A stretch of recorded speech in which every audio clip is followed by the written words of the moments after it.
ఖగోళ విజ్ఞానంలో ఈరోజు మనం బేరీ సెంటర్ అనే దాని గురించి తెలుసుకుందాం. దీనికి నాసా వాళ్ళు కూడా చాలా పరిశోధనలు చేస్తున్నారు. బేరీ సెంటర్ అంటే ఏమిటి అంటే ప్లానెట్స్ స్టార్స్ చుట్టూ తిరుగుతూ ఉంటాయి. కానీ వీటికి ప్లానెట్స్కి స్టార్స్కి కూడా mass centre of the mass మనం సెంటర్ పాయింట్ అంటుంటాం. దాన్ని గ్రావిటేషనల్ ఫోర్స్ అక్కడి నుంచే పనిచేస్తూ ఉంటుంది. ఇప్పుడు ఉదాహరణకి ఒక రాడ్ కానీ స్కేల్ కానీ ఉందనుకోండి, మనం వేలు మీద దాన్ని అడ్జస్ట్ చేసి నిలబెడతాం. ఎక్కడైతే టోటల్ మాస్ సెంటర్ అయిపోయిందో స్కేల్ కానీ రాడ్ కానీ నిలబడుతుంది.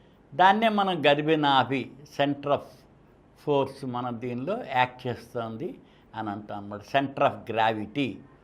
అలాగా డిఫరెంట్ మాసెస్ ఉన్నప్పుడు వాటి సెంటర్స్ మాస్ మీద కూడా ఆధారపడి ఉంటుంది. రెండు మాసులు కనుక ఉన్నట్లయితే ఆ రెండు మాసుల యొక్క టోటల్ మాస్ స్ట్రెంగ్త్ మీద ఈ సెంటర్ ఆఫ్ గ్రావిటీ ఆధారపడి ఉంటుంది. అందుకని ప్లానెట్స్ స్టార్స్ చుట్టూ ఉంటే, ఇప్పుడు ఉదాహరణకి మన ఎర్త్ ఉంది, మన భూమి సూర్యుడు చుట్టూ తిరుగుతుంది. ఎర్త్కి దాని మాస్కి ఒక సెంటర్ ఆఫ్ గ్రావిటీ ఉంటుంది. అలాగే సన్కి సూర్యుడికి కూడా ఒక సెంటర్ ఆఫ్ మాస్ ఉంది. కానీ సూర్యుడి మాస్తో పోలిస్తే ఎర్త్ మాస్ చాలా తక్కువ. ఇవి రెండు కలిపి మనకి మిల్కీ వేలో తిరుగుతుంటాయి, ఇంకో చోట తిరుగుతూ ఉంటాయి వాటిలోనమాట. ఈ తిరిగేటప్పుడు ఏమవుతుందంటే ఈ రెండు మాసుల యొక్క సెంటర్ని బెరీ సెంటర్ అంటారు. అంటే ఆల్మోస్ట్ క్లోజ్ టు ది మన సూర్యుడి యొక్క సెంటర్కే ఉంటుంది. అదే జూపిటర్ తీసుకున్నారనుకోండి, జూపిటరు మన ఎర్త్ కంటే 318 రెట్లు పెద్దది. అందుకని దాని మాస్ ఆఫ్ అట్రాక్షన్ తేడాగా ఉంటుంది. అందుకని సూర్యుడికి గురుగ్రహానికి మధ్యన కనుక మనం చూసుకున్నట్లయితే దాని బెరీ సెంటర్ తేడా ఉంటుంది. ఈ బెరీ సెంటర్ ఎలాగా, ఉదాహరణకి ఇప్పుడు మీకు స్కేల్ చెప్పాను, అలా ఓ సుత్తు ఉంది. సుత్తుకి ఏముంటుంది, ఒక కార్డు ఉంటుంది పట్టుకోవడానికి కొట్టడానికి. సుత్తి ఒక ఇనపది కానీ లేకపోతే ఇంకేదైనా మాస్ మెటీరియల్తో తయారు చేస్తే దాని మాస్. దాన్ని విడిగా చూస్తే ఒక సెంటర్ ఉంటుంది, కర్రకి ఒక సెంటర్ ఉంటుంది. ఒక సుత్తి గొడ్డలి ఇలాంటివి ఉన్నాయి కదా, ఏదైనా సరే వాటిల్లో మీరు ఈ సెంటర్ ఆఫ్ గ్రావిటీ కనుక బ్యాలెన్స్ చేయడానికి చూసుకుంటుంటే ఒక్కోసారి సుత్తిలోనే దాని సెంటర్ ఆఫ్ గ్రావిటీ ఉంటుందన్నమాట బ్యాలెన్స్ అవ్వడానికి. కర్రలో ఉండదు. లేకపోతే కర్రలో కూడా ఓ ఎనప రాడ్ ఉందనుకోండి, సుత్తి చిన్నదనుకోండి సైజు మాసు, మీకు దాని సెంటర్ ఆఫ్ గ్రావిటీ మళ్ళీ మారుతుంది. దాన్ని బెరీ సెంటర్ అంటారు తిరిగేటప్పుడు అన్నమాట. అందుకని ఏమవుతుంది, ఇప్పుడు సూర్యుడి చుట్టూ ఇతర గ్రహాలు తిరుగుతూ ఉంటే అవి ఆపోజిట్గా ఉండొచ్చు, సైడ్ ఉండొచ్చు.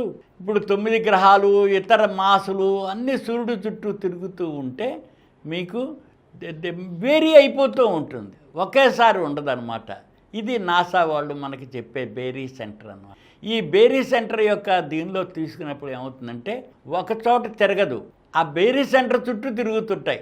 సూర్యుడు ఆ బేరీ సెంటర్ చుట్టూ తిరుగుతూ ఉంటుంది. ప్లానెట్స్ రౌండ్గా తిరుగుతుంటాయి. తిరిగేటప్పుడు అవి మనకి వాబ్లింగ్ ఉంటుంది. కరెక్ట్గా బండి చక్రం తిరిగినట్టు తిరగదు, wobbling.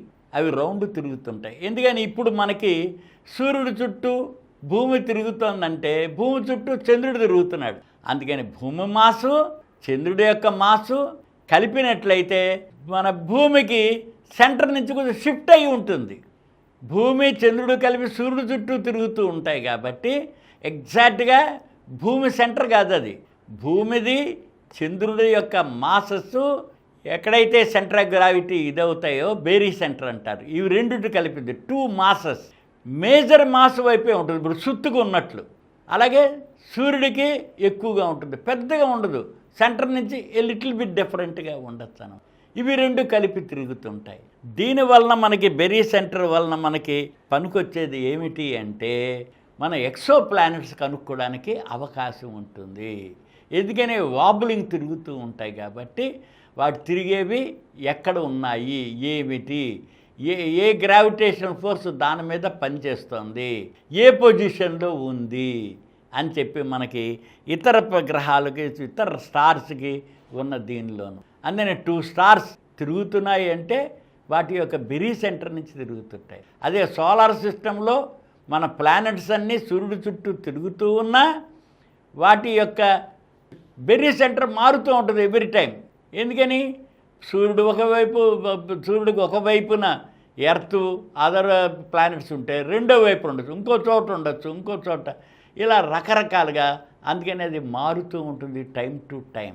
But it will make a circle అన్నమాట.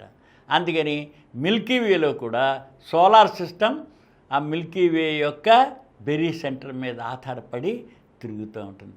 ఇది నాసా వాళ్ళు మన కొత్త ప్లానెట్స్ అవి కనుక్కోవడానికి కానీ వాటికి కానీ, లేకపోతే మనం ఫర్దర్ ఎస్టిమేట్ చేయడానికి కానీ, మన సెంటర్ ఆఫ్ గ్రావిటీ ద్వారా మనం చేసే ఒకే చోట అనుకోవడం కాకుండా దానిలో మన ఫర్దర్ స్పేస్ సైన్స్ డెవలప్ చేసుకోవడానికి, టెక్నాలజీస్ డెవలప్ చేసుకోవడానికి, కొత్త విషయాలు తెలుసుకోవడానికి, అదర్ ప్లానెట్స్ గురించి తెలుసుకోవడానికి చాలా అవకాశం ఉంటుంది. వాటి మాసెస్ వాటి గురించి కూడా ఈ బెర్రీ సెంటర్ దీనివలన మనకి నాసా కూడా వీటి మీద స్టడీ చేస్తూ ఉంటుంది.